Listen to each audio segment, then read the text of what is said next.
যুক্তরাষ্ট্র ও ইসরায়েলকে সহযোগিতা করায় 5টি দেশের কাছে ক্ষতিপূরণ চেয়ে জাতিসংঘে চিঠি দিয়েছে ইরান। সৌদি আরব, সংযুক্ত আরব আমিরাত, জর্ডান, বাহরাইন ও কাতারকে এই অভিযোগে অভিযুক্ত করেছে দেশটি।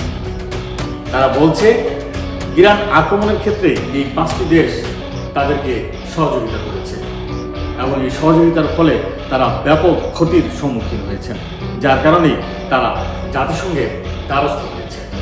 তবে এখনো পর্যন্ত জাতিসংঘের নিরাপত্তা পরিষদ থেকে তেমন কোনো সাড়া নেই। মুদ্রা কথা হচ্ছে পাল্টা আলোচনার মধ্যেও কিন্তু মধ্যপ্রাচ্যে শান্তি ফিরে আসেনি। এখন সারা বিশ্ব জুড়েই এই যুদ্ধের কারণে এক ধরনের স্থবিরতা তৈরি হতে যাচ্ছে। গেল সপ্তাহে আলোচনায়ও তেমন কোনো সমাধান হয়নি, যেখানে পাকিস্তান মধ্যস্থতা করেছে।